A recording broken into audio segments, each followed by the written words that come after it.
Hashtag Basement Flow is Real. My name's Dave Cannon.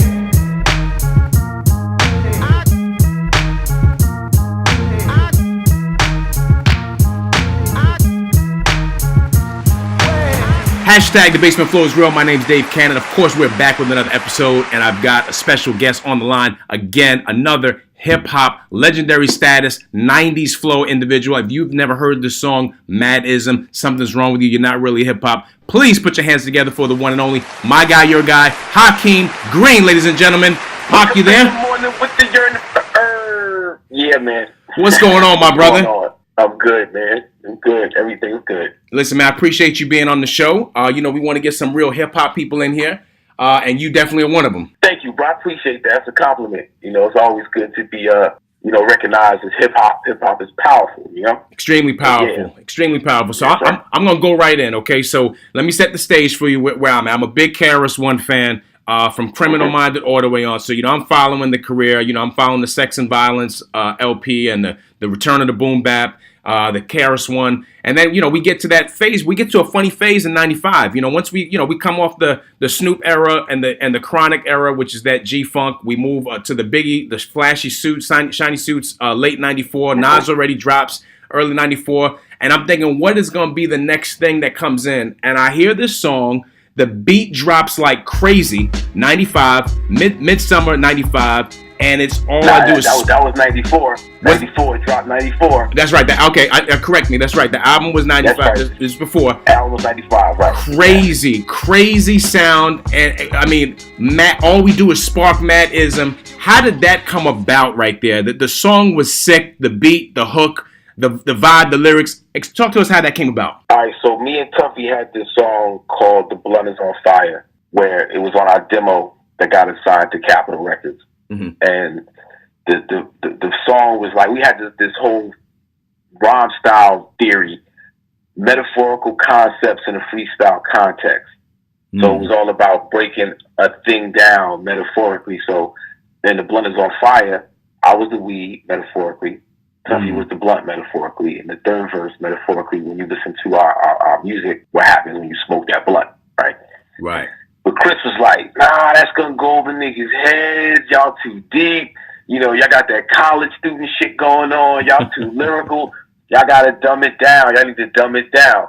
Y'all gotta be talking about niggas and bitches and smoking blunts, and this is KRS-One. Right. Like, you wildin'. What are you talking about? I can't. I mean, I was a school teacher for the last 4 years. There's no way you're going to have me busting my gun and talking about a whole bunch of craziness. He's like, look, as the teacher, as KRS-One, yeah, I'm with you. Word up. As Lawrence Parker, your manager, you trying to get this money, it's my job to show you how.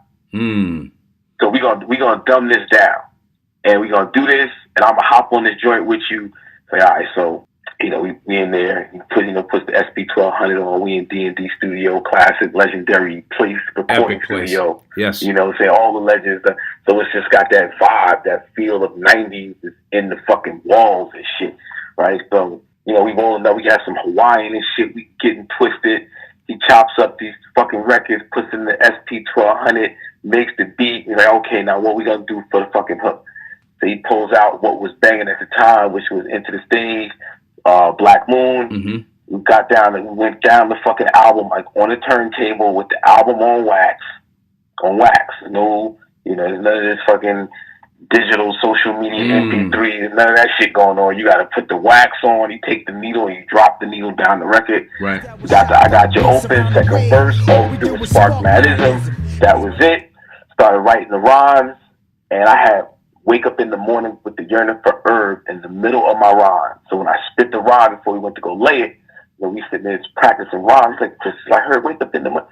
He said, you need to start your rhyme with that. You bugging. Like, that's the line right there. That's the hot shit. Why are you fronting on the hot shit, Hakim? You wildin'. I'm like, dude, I'm literally dumbing the rhyme down, trying to write corny. Because that's, like, for us, like, that shit's corny. Right. Like, it's too simple. It's too direct. But he was like, to get the message across, you got to talk to the people.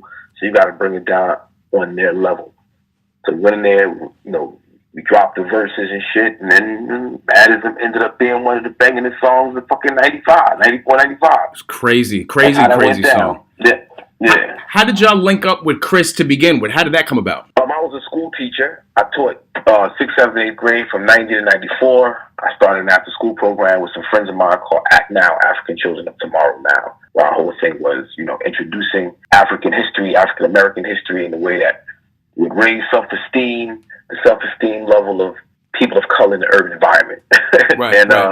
Taking these young folks to see different lecturers. We had Dr. Ben, John Henry Clark, Ivan Van Sertima. We used to take them to Rutgers, Ramapo College, William Patterson. It's all around Jersey, New York area, trying to introduce them to something a little more than what the public school system was giving them. Right. KRS was doing human education against lies. Ran up on his lectures. Me, I always got something to say, some type of question, and I would usually relate it to hip hop in some way. He got used to seeing my face at these lectures. And me and Tuffy, the other half of Channel Live, we attended Montclair State College at the time, and Chris came to speak. And I hadn't seen him in like maybe 4 or 5 months, maybe a little longer. And everybody knew I was a big KRS-One fan, and that I was a fan. Stand out. You know what I mean? And, so all day, everybody's like, I know you're going to see your boy. Hakim, you're going to the KRS-One lecture. I know you're going to see your boy. So I'm there. I'm in the back. Chris comes in, and he sees me, and he goes, Hakim Green, I've been looking for you. I need it. The whole school is in the building. Mind you. People lost their mind. Yo! He shouted Hakim out. So me and Tubby go backstage, and he's like, I got this lecture tour, Human Education Against Lies, and I was hoping that you could, open up my lectures and talk about education from a practical sense, what's actually going on in the classroom, in the, in the city, whatever. So I opened up a couple of his lectures, him and Dr. Leonard Jeffries, and that's how the relationship started. It wasn't even about the music. I ain't had no demo at the time, but about a year later, year and a half, I was working with a production company over that time. And me and Tuffy put together a little demo, submitted it to KRS, and I get a phone call. This is like 1990, this is like 92, like 92. And I get a phone call. Now, mind, when I say a phone call, there's no cell phone. Right. It's the house phone on the wall. Right? Phone rings. It's my mother's phone at that. Phone rings. Hello? Hello, man. This is Chris Parker. I'm looking for Hakim Green. Is it Hakim? I'm sitting here at D&D, and I was wondering if you and your partner Tuffy could come down. I'm like, yeah, man, we were in New York City in like 20 minutes time coming from Jersey. She was like, ching, we were there. And then, that like kind of jumped off the relationship, the musical relationship between KRS-One and Channel Live. Now, what does that feel like? The first album, Station Identification, the production on that, songs like Lock It Up, MC's Dead My Skill, But I Got Him Locked Up, Homicide Ride, What? Madism. What is the production like? Chris is the executive producer on the credit. What is the feel as you're putting this together? Because it sounds like it's got a real New York hip hop sound to it. So Tuffy used to intern for Salam Remy. Salam Remy had a recording studio in New York. Yes. And Tuffy would intern him. So it was like when we got our deal, we had KRS-One in pocket, but we wanted to get Salam in on the production end as well. And then a friend of mine from Jersey, from the house music era, Ronald, the Burrell brothers, Reggie and Ronald, they did Sexless Motivated and Station Identification. So Chris was on tour. He was away for like the first half of the production of our album. And when he came off tour and heard it, he was like, what the fuck is this shit? This is some bullshit. What the fuck is these beats? Just Lock It Up. This fucking outfit on me. What the fuck is this? This is some bullshit. Now we're going back in the studio. We're going to do the album over. Me and Tuffy look at this and they're like, what are you talking about? This shit is hot. Nigga, what? This is Salam Remy. This is Supercat. This is Shabba Ranks. This is, the group right. This is the Fugees. He said, nah, man. It got to sound like jazz or whatever. You're supposed to come with the boom bap, that hard. I want hard 808, just drum, kick, snare. So when you hear the album, Chris's section is drum, kick, snare, boom, boom, bap. Madism, Down Goes the Devil, Reprogram, Who You Represent, and I'm missing something. Salam is Lock It Up, Alpha and Omega, Homicide Ride. Right. Reggie is Sex for Sport of It, and Facial Identification. Which is crazy too, by the way. The difference in the production. Big time. Now, in terms of the production end of it, Salam and Reggie's production is more produced. It's more style, more elements, more creative elements. Right. Chris's sound is very stripped down, raw. Right. But the Channel Live, the stripped down, raw, boom bap shit is what worked. Madism, Reprogram, Down Goes the Devil. You know, now the other songs, personal favorites of mine, like Alpha and Omega, lyrical. Right. You know, Lock It Up, very lyrical. Homicide Ride. You know, we trying to show everybody how lyrical we are. That went over most people's heads. Right. Most people, Madism, Reprogram, Down Goes the Devil, that boom, back. So, you know, sound-wise, that's why the album sounds the way it does.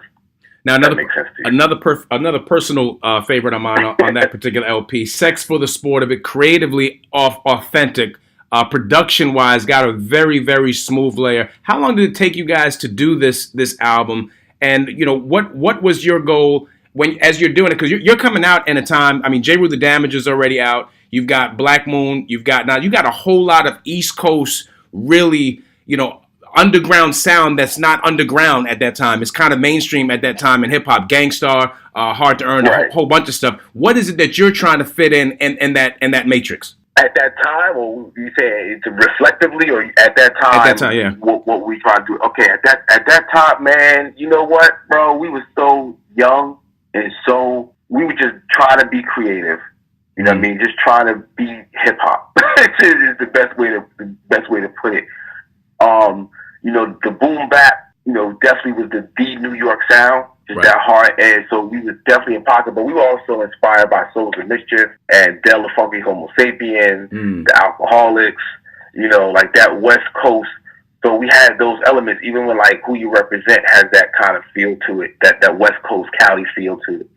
The Lock It Ups, the Alpha and Omegas, that's like reminiscent of the, you know, what Souls of Mischief and Casual and that whole Bay Area movement was doing. That was very highly inspired by them, as well as Tribe Called Quest. Right. At that point. So those are like kind of the immediate influences. Into the Stage, of course, was a very influential album on us at that time. Smith and Wesson, you know, the whole Duck Down whole movement. Mobb Deep, that, you know, that hard banging club. That's the other thing. Like in the 90s, you had like, in New York, clubs are real big, having a record played in the club. Absolutely. Not really the radio. I mean, radio was next level. You heard your song on the radio, you was out of here. But to hear your record control the club, you got a club like the Tunnel, and your record come on, or the Palladium. Right. You know, you got 1,100, 1,500 people on a weekly basis coming to a spot to follow a DJ. Your record come on, and the party just gets set, jump off. That's a special experience. So you in the studio making records to try to hit what is it going to sound like in the club. That's kind of what we were doing with that album. Now, it seemed like also at that time you got Madline comes out, Take It Easy, somewhere before that. Yeah. Shoot to Kill. Shoot to Kill. It sounded like there was rumors, you know, from where we sit, from 10,000 feet watching, there was rumors that there was a new BDP starting, and it was Channel Live, KRS-One, Madline, and possibly even Supernatural. Is there any validity to that, or were you guys all just recording comparably together? I mean, we were crewed up. By the time Supernat really got down, you know, things kind of changed between us and KRS, and so it kind of didn't really maximize the relationship, the BDP family relationship, I think, like we could have. Right. But you know, we still roll BDP down, like it's still BDP, you know. So it's all family, it's all love. Did the Super, as a hip hop guy, now you're back in that era, did the Supernat Craig G battle, because you know that was big in New York at that time. Like there was no internet like that, but at that time when that battle happened, everyone seemed to know about it and talk about it. And, I'm frank with you. Before that happened, right? Everyone, because you know freestyle was a big thing. If you can go off the top of the head, and this guy is on Hot 97, he's just freestyling about everything. It seems like, yo, who can stop this guy? He's a monster. And Craig G just I mean, when I reheard it afterwards, it was so crazy. It was talked about everywhere in the streets of New York. What was that like? Did y'all feel an impact from that, from association, or not? Not to that point. Well, me and Tuffy coming from Jersey, it happened at the New Music Seminar, right? And we were with Chris and Super Nat the day before, and Chris was telling Nat not to battle Craig G. Like, don't do it in the public. Like, don't do it like that. Like, just, I got a bad feeling to try to, bait you in. Don't fall for the bait. Me and Tuffy, mind you, there's no cell phones, there's no social media, there's no internet, there's none of that shit. So we're heading to the New Music Seminar to, for the main event, right? And we get off the train, we get off the 2 train, come upstairs, and run to Clark Kent. Yo, did you see your boy? Woo! I told him he gonna get his ass chewed out. What happened? What happened? Your boy just got wrecked. Craig G just ran through him. What? Now, mind you, Clark Kent and Super Nat had beef at the time. Right. So Clark was really, really feeling himself. Like, Chris had to go negotiate kind of like a little truce for a second with Super Nat and Clark Kent. So, when the smoke cleared, it was basically, hey, Nat, I told you, don't fall for the bait. Like, he got baited in, and I just think he was like a deer with it caught in the headlights. Oh, shit. Where am I at? Oh, shit, I'm in the tornado. Look, it's Dorothy. Where's the vines off this motherfucker? But Nat is one of the greatest freestyle off-the-head cats of all time. Like, that right there was a bump in the road in terms of his career, his impact, and what he's meant to hip-hop. Just from a creative standpoint, being able to command thousands upon thousands of people like he does is amazing. And like I said, that little situation was like a little blip on the road for him.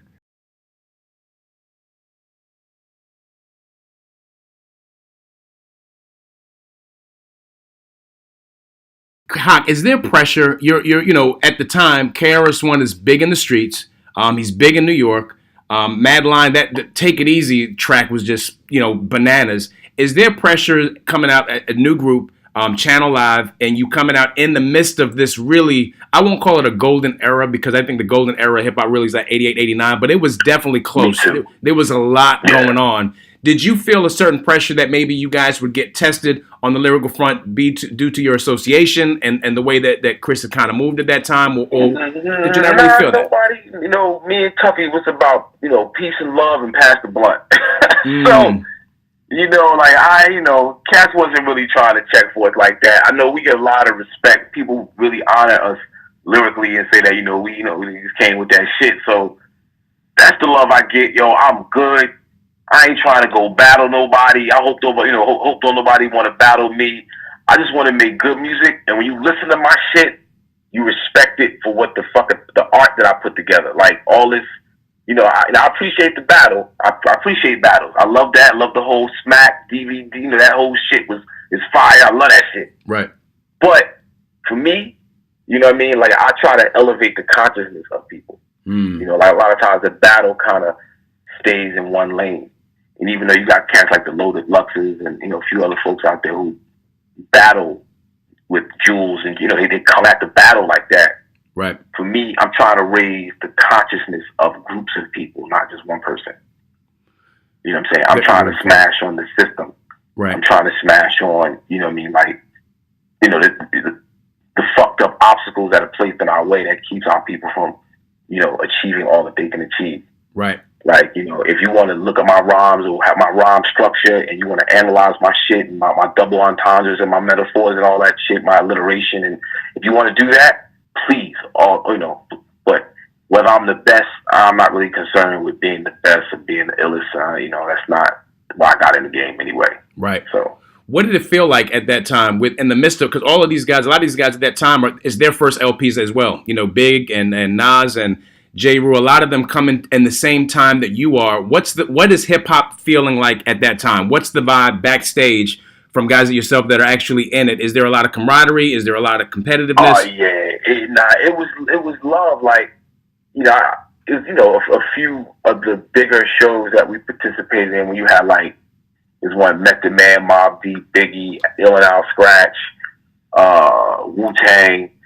Yeah, you seeing jokers and you just got love for culture, love for the music. It's just, there's really no tension like that. Right. And he had like little beef between, you know, Ray and Ghost and Biggie. Right. You know, that guy, that was a little tense. But for the most part, you know, until like the East Coast, West Coast little bullshit popped off, like it was love. Like you go to an event, everybody's embracing each other, everybody's, you know, ciphering up and, you know, either rhyming, passing blunts around, doing both. Like it's just, it was a really pure, honest time. You know what I mean? And for most of us as artists, we was doing that to get away from the street. Right. You know, it wasn't really trying to bring that element with us to what we was doing. Now, you know, everybody needs to be that. You have to have that element around you in order to be accepted. Right. Where it used to be, no, we want to leave that element. We love them. We represent for you, but we try to do bigger and better things. And, you know, just niggas going to college. The whole college experience was, in terms of black people in mass going to, you know, that was like something that was huge in hip hop culture. Kind of embraced education and knowledge and upliftment, and that was where it was happening on college campuses. It was happening in activist circles and in the street, and right. God body culture, and you know, knowing your 120 and that whole Public Enemy. That whole shit was kind of, you know, it was just so much more than what it is now with the radio and the commercial aspect of it. It Definitely. was truly a cultural phenomenon where we connected on a really like unified level without even knowing it. It wasn't something that we were trying to do. Right. Like, we didn't put on, I'm going to put this on so I can go with that. Nah, it's just, this is what we was into. And, you know, the community and the state of the community was kind of part of our concern. The right. music had a lot to do with that. So, you know, it felt like that from a listening perspective. You know, you got Method Man Stakal that comes out in that era, Redman, Common, PMD dropped his, Pete Rock, Seal Smooth. But as you mentioned, we're talking 94, 95. As end of 95, 96 comes about, there's a switch. You know, you have this, you know, Pac comes out and you have this Death Row Bad Boy situation. And it seemed like from that moment, the music itself sounds like it eventually changed. What were you feeling as an artist in the midst of that at that time? Did you sense a shift in the music, the culture? And how tense was it at that time for everybody? Yeah, well, see, like, I'm different than most people at that time in that, you know, I was a school teacher, right? Mm-hmm, mm-hmm. And I was attracted to, like, you know, I'm an activist. Right. You know, I studied. Like it was really more than just the music for me. With Act Now, African Children of Tomorrow Now, with working with Darul bin Wahad, former Black Panther, with an organization called the Campaign to Free Black Political Prisoners and Prisoners of War. Right. You know, going to rallies, going to visit political prisoners, writing political prisoners, doing the study around that work, understanding the corporate structure, music industry and its relationship to it, how it's used as a tool. So I'm seeing things in real time, like it's 2017 looking backward. Right. I'm reading books, you know, everything from Behold the Pale Horse to the autobiography of Malcolm X to Secret Science to, you know, just the whole gamut. So you're looking at the culture and the corporate control of it, and what it's doing in the community. And it's like, you know, cats are looking at me like Minister Society. What's my man Sharif and shit? Right, like, right. nigga, I with that bullshit. All right, don't stop beating me in my head. 2001 jumps off with the Twin Towers. I had read a book called The Hiram Key, and it talked about the two pillars in Freemasonry and in Judaism. And when the two pillars are erected, it symbolizes empire. And when they come down, it symbolizes the destruction of the empire. So when 9/11 happened, I'm like, man, this is some bullshit. It's not what they're telling us, right? Other people look at me like I'm crazy. Hey, you on that conspiracy theory shit, Hakim. They're going to come get you. You're wilding. Right. You're bugging. by 2010, 2011, 2012, everybody's, oh, the Illuminati, the Illuminati, the Illuminati. I'm like, I got a record in 98 talking about the Illuminati. Right. I'm talking about the shit 94, 95, the Illuminati. I'm talking about all this shit back then. You know what I mean? So, you know, looking at this, where the culture is now relative to where it was, like, I understand why, you know, it's the mumble rap shit going on right now. It's being dumbed down, and what the purpose was. I think somebody said that, on my boy on Facebook said the other day about how music's all fucked up, and when it happened, like the 1996 Telecommunications Act, that's the year that, you know, the FCC basically gave corporations free reign to own as many media platforms as they saw fit. There used to be a law that you couldn't own but so many media platforms in a region. Because what happens is the local sound, the regional sound, the local community gets drowned out by the big corporate. Right. You know, mom and pop stores. Like how we do commerce is connected to what we listen to on the radio. Who we do commerce with is connected to what we listen to on the radio. Who we're listening to on the radio. All that shit's connected. All right, so let me go back then. Let me ask you this. Let me go back a bit. Do you think that the companies do you think that there was an exploitation of the Big and Pac situation when it happened that led to a lot of this complete dumbed down music? Because there is it's really not up for debate that hip hop, what it is, what they call hip hop today, and what it was is diametrically completely different. They're opposite sides of the spectrum. Do you think that one situation affected the other, or do you think this was coming regardless of Pac, Big, or any of that stuff? It was eventually there was a risk that it was eventually going to take this. I want to, just for clarity's sake, okay, hip hop is dope as shit right now.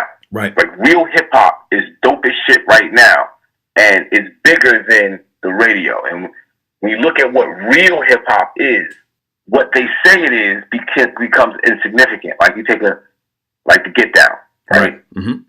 I love that. I love to Get Down. Right. That's filmmaking. That's not making records. That's Nas and Grandmaster Flash and Raheem from the Furious Five, and these are legendary, original hip hop cats who put together a production that's one of the biggest things on Netflix right now. Right. You got Luke Cage. The feel, the theme, the music, the soundtrack, the vision, the producer, all that is hip hop. Right. Bigger than the radio. So we look at the radio as rap music business. It's not hip hop culture. That's corporate culture who use jingles to sell products. That's not really born from the spirit of hip hop culture. When you look at go on the internet and just put in breakdancing, b-boy culture, right, that shit is huge, worldwide, phenomenal. Millions of people all around the world participate. Nobody's rapping. Huge. So, graph culture, the DMC, all elements of hip hop that are doing fine. No violence. Nobody's getting murdered. Nobody's mumbling. None of that shit. Right. It's real hip hop. Hip hop is fine. The rap music business is the music business. It's corporate. It's the corporate propaganda mechanism that it's the same as it always.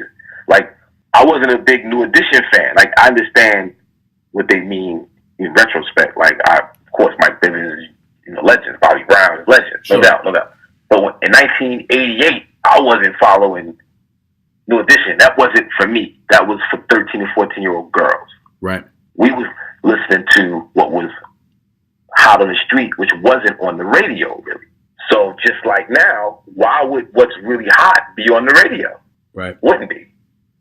The real shit is in the street. So hip hop is fine. Hip hop is happening. Hip hop is that shit. What's on the radio, some of it's good, most of it's trash. Some of it's good, most of it's trash. Right. Is there a concern? Okay, let's talk. Let's move this to that, because I wanted to go there anyway. Is there a concern?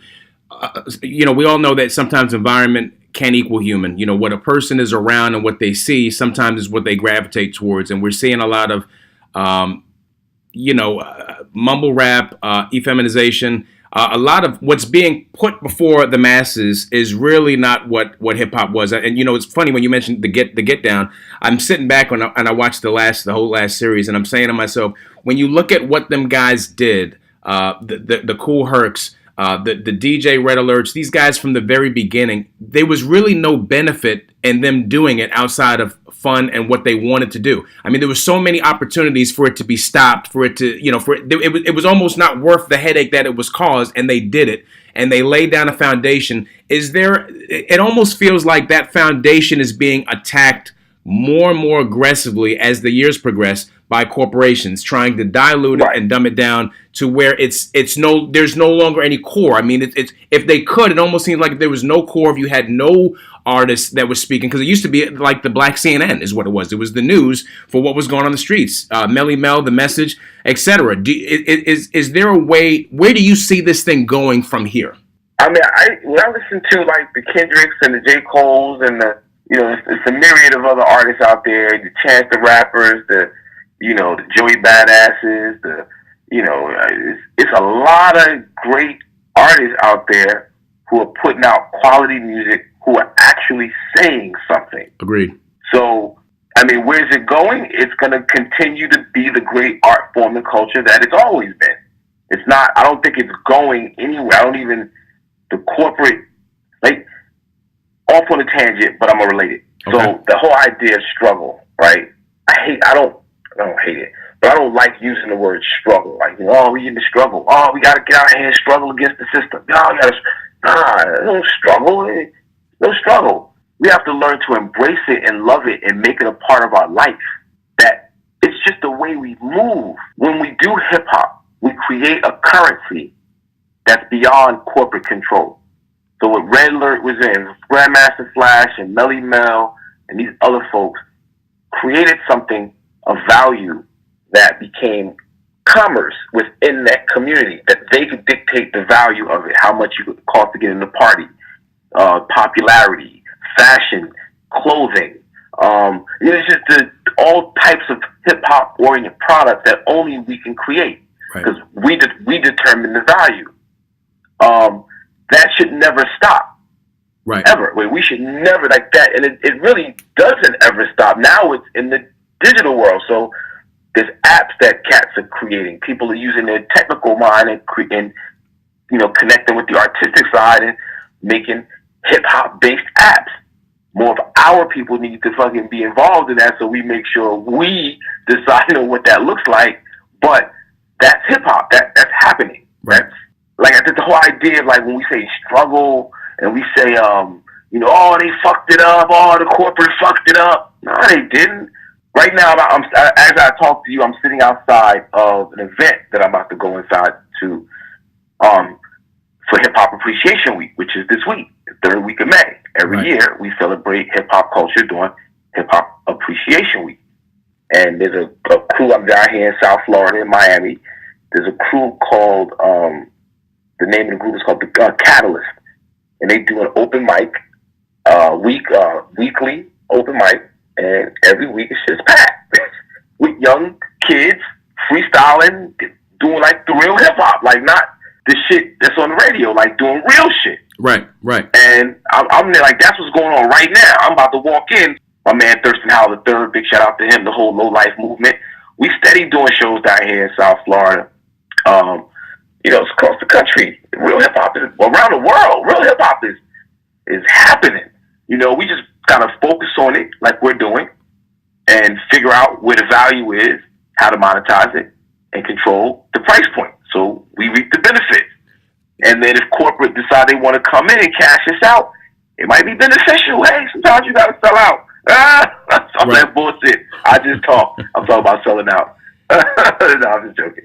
But you bring up a good point. You bring up a good point, and here's where some of my issue comes with some of this in terms of hip hop. I don't like the fact that you have guys like, and this is really within this genre of music. I mean, I'm sure that there are exceptions that happen in other genres, but I don't know that is to the extent here. I don't like that your Cool Hercs, your Melly Mels.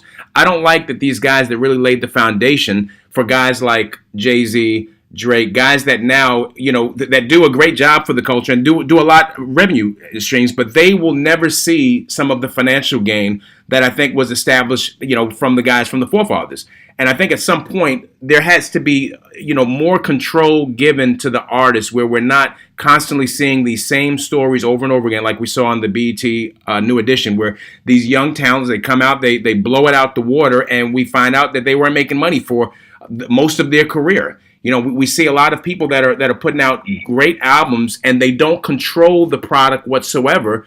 So you're left with with nothing, and the public thinks, oh well, they must be killing it. They're making in the money. Yeah, you know what I mean? Yeah, but things happen in such a way, and it's like in all fairness, mm-hmm. right? Things happen in such a way where I would gather it an impossibility to create a structure to protect people from the pitfalls of the music business, right? And I say that to say, like, creativity happens in the strangest ways. Creativity happens out of nowhere, right? With technology, which is also a creative platform, it's created and it's used to create, right? With that evolving so quickly, there's something new every day. There's something new every day. Right. There's a new artist every day. There's a new sound every day. Right. And then with technology, we're able to now manipulate how music is received. So now music is fucking free right now. Like, you ain't making music off of selling records. Right. You're making money off of streaming, which you're getting paid hundredths of a penny, per stream, like thousandths of a penny per stream. Like, you got to stream 4 million times to see like $2,000. Right. Cats are streaming, getting like, 100 million streams, making like $20,000, $30,000. No money. Right.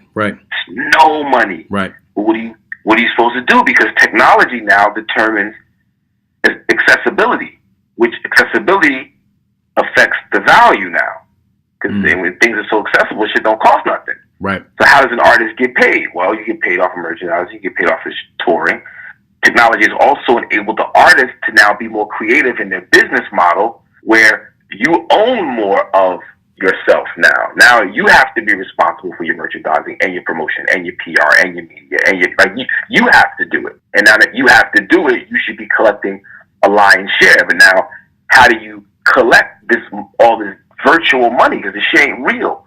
So you're getting streamed in places that if you don't have the mechanism to now track that down, but creativity happens so spontaneously and so fast that to create the system around the creativity is fucking hard as shit. Right. By the time you create the system, there's some new hot shit happening over there that it just happened.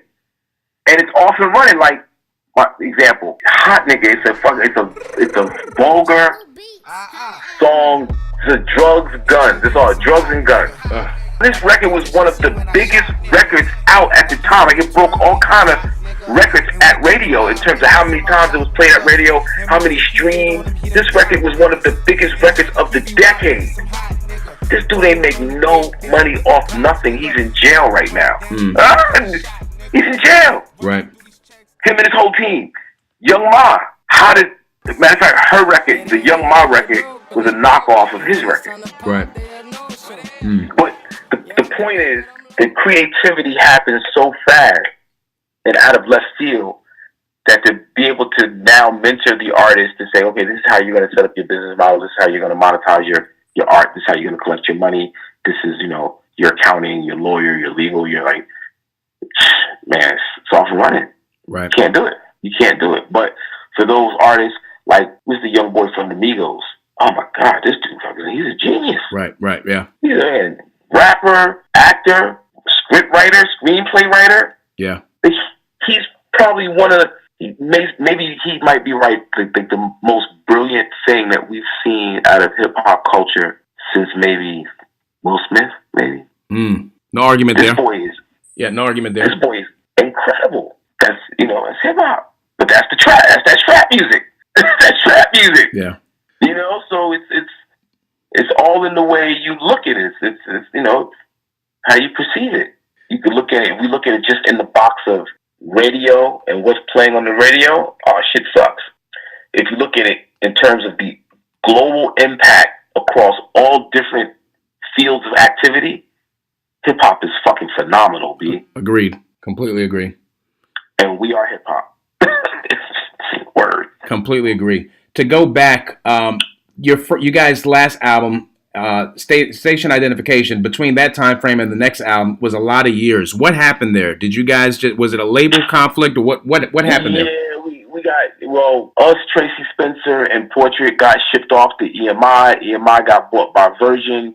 Virgin trimmed the dead weight. We got dropped, and the management team that we had at the time didn't know what to do with the project. They didn't know what to do with us, and we weren't really equipped to, at that point, mentally to handle it. And it's funny because knowing what we know now, like shit, if we could have fucking had the reason, because we left with a nice size of money. We had some money, and we had pieces in terms of a new album recorded, mixed, mastered. We had, we did press pictures, and we had material. We could have worked it. We just was ignorant and fucking ignorant. Right. And then we waiting for somebody to come save us. And then out the sky came the Flavor Unit deal in 99, 2000. And we did the Armageddon project that launched the careers of Benny Boom as a video director. And you guys are from Jersey, right? Aren't you? You guys are from Jersey, aren't you? I'm from East Orange, New Jersey. Tuffy was from Willenboro. Okay. Did y'all already know? Did y'all already have that connect? Naughty by Nature, Latifah, that whole Flavor Unit thing, or was that something that developed after? Yeah, no, I went to grade school with Naughty by Nature. I used to dance for them back when they were the New Style. My mother used to open up after school so we could practice and shit. I've been rocking with those guys since I was a kid. I saw them form at my high school talent show in 1986. Naughty by Nature. First time I even thought of a KRS-One Boogie Down production. It was in Homeroom, 1986. He was holding their album, or 87. He was holding their album. What the fuck is that? Cats on the album cover holding guns. He's like, you don't know Boogie Down Productions, Hakim? That's crazy. South Bronx. Like, no, it's just KG from Naughty by Nature. Homeroom, 1987. What did that feel like to do a project with KRS at that time? What did that feel like? Just from the we're talking about a big three from KRS, Nas. It's like you fucking playing on a basketball team with Michael Jordan. Right. Like, you fucking Tony Kukoc, fucking Scottie Pippen, Paxson, in the wings. Pass me the ball, son. Give me the mic, son. It's Michael Jordan right there. It's KRS-One. It's the Blast Master. Man. Yo, this new album he just dropped. Fire. The World Is Mine. Yeah. Fire. That's why he's the greatest of all time. Now, he's 50-something years old. He just dropped this shit right on you right here. He's 52? Yeah. 51, 52? And he just smacks you in the head with this heat rock. All right, now listen, I got to ask you this, because I had Kane on here. I got to ask you, Kane had said that, the battle he always wanted that he never got was KRS-One. People make the argument all the time, the top three, they typically put Rob. There's normally your Ra, your KRS-One, your Kane. Where do you see it from being in that era and being around some of these guys? Who do you see as the greatest of all time, and what would you put the order? My favorite rapper in 1988 was Big Daddy Kane. In 2017, don't nobody else want it from KRS-One. All right, and you say 1987, okay, all right, Rakim, yeah. 1988, yeah, Kane, yeah, I give you that, yeah, yes. Right now, let's go all of them, just that era, go. Who you got? KRS. Right. See, listen, I make the argument all the time. The reason I would put Chris in there is the main reason I would put him in there is because I saw he competed throughout the 90s heavy. And that's when Big, there's rumors that there was some lyrical back and forth between him and Big. There was a whole genre of music coming up that he was still in there lyrically in dudes, just really getting it in him. And, you didn't really see that much. I think Roz is a great MC. I think Roz is portrayed exactly how we can. But, Rob, the work is not the same, in my opinion. The body of work, you got to have a body, you got to have a resume on that. MC is move the crowd, mic control, master of ceremony. When KRS-One touches the mic, don't nobody else want to go on after. This is it. MC means move the crowd, master of ceremony, mic control. When he gets the mic, nobody wants to go after. Nobody. Right now. right now. I seen this clip on the internet of this event in LA, and Chris starts off with "I'm still number one." He starts off with those rhymes, but then he just goes off the head for like 10 minutes, and Snoop is standing right next to him the whole time and never once tried to get the mic. Like Snoop is a beast off the head. Yes, he is. Snoop is a beast off the head. Did not want that mic after KRS-One though. Legendary status. Your top hip hop group of all time. You know, you're a hip hop guy. I can tell from the way you talk. You're a hip hop guy. What do you think? Legendary status of all time. What group do you put in that mix? Top three. Top three. All right. For the top one slot, I'm going Run DMC and Public Enemy. So I got two more slots. I got you.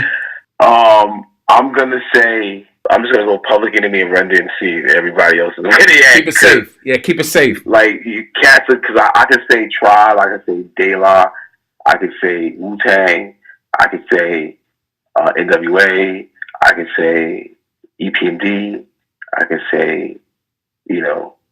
There's a lot. The list goes on and on. List goes on and on.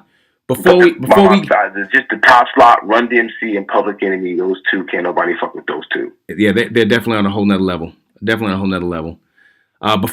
we get out of here, my brother, first of all, I appreciate the time. Definitely. You could have been, in the words of Jay, you could have been anywhere in the world, but you chose to be here with us tonight. We appreciate that.